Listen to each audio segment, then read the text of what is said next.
जय जगन्नाथ बंधु जितेबले आम नारेगा मोबाइल मॉनिटरी सिस्टम बा एनएमएमएस ऐप को ओपन करुचे एवं आमर यूजर आईडी पासवर्ड दे आम ये लॉगिन करुचे लॉगिन कलापर आम श्रमिक मानकर अटेंडेंस नवा समय हो बा श्रमिक मानकर केवाईसी करने समय हो जमीक आम उदाहरण स्वरूप ये केवाईसी ऑफ वर्कर्स उपर क्लिक करुचे एवं कौन से एक विलेज एटी आम सिलेक्ट करुचे एवं जॉब कार्ड नंबर सिलेक्ट करुचे श्रमिक मानकर केवाईसी करने सर्च वर्कर्स कले सॉरी आम ये जार न हो गोटे देखा देखूँ ये जड़े श्रमिकों ना आसला जितेबले आम श्रमिकों ना उपर क्लिक करुचे केवाईसी करने आम श्रमिक मानकर अटेंडेंस नापी जितेबले क्लिक करुचे आमर कैमेरा ओपन हो जाउछि जो कैमेराटी आमर एनएमएमएस एप्लिकेशन द्वारा जो आम आधार फेस आरडी एप्लिकेशन को ऐड करिचे से आधार फेस आरडी एप्लिकेशन एठी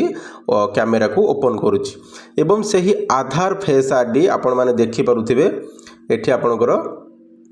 जो आधार लिखा जाइए यहाँ है आपणकर आधार फेस आरडी तो ये आधार फेस आरडी रो वर्तमान गोटे अपडेट वर्सन आसी जाए जोटा कि आम प्ले स्टोर ओपन करवा एवं एठी आम सर्च करवा आधार फेस आरडी एवं देखंतु आधार फेस आरडी रो अपडेट आसी जाइए आपण ये अपडेट उपरे क्लिक करदेवे एवं आधार फेस आरडी ऐप को आपण अपडेट करई नियंतु कहीं ना आधार फेस आरडी को आपण जो अपडेट करुछंती आपण जो श्रमिक मानकर केवाईसी हो बा एनएमएमएस एप्लिकेशन रे आपणकर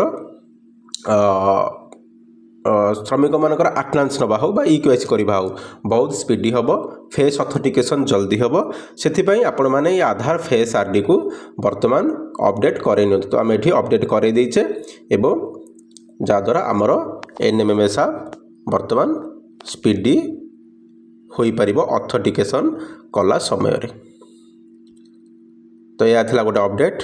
आधार फेस आरडी रो नुआ अपडेट वर्सन आसी जाइए जोटा कि आपणकर वर्सन 1.3.5 तो आपको अपडेट करे नियंतु धन्यवाद थैंक यू फॉर वाचिंग।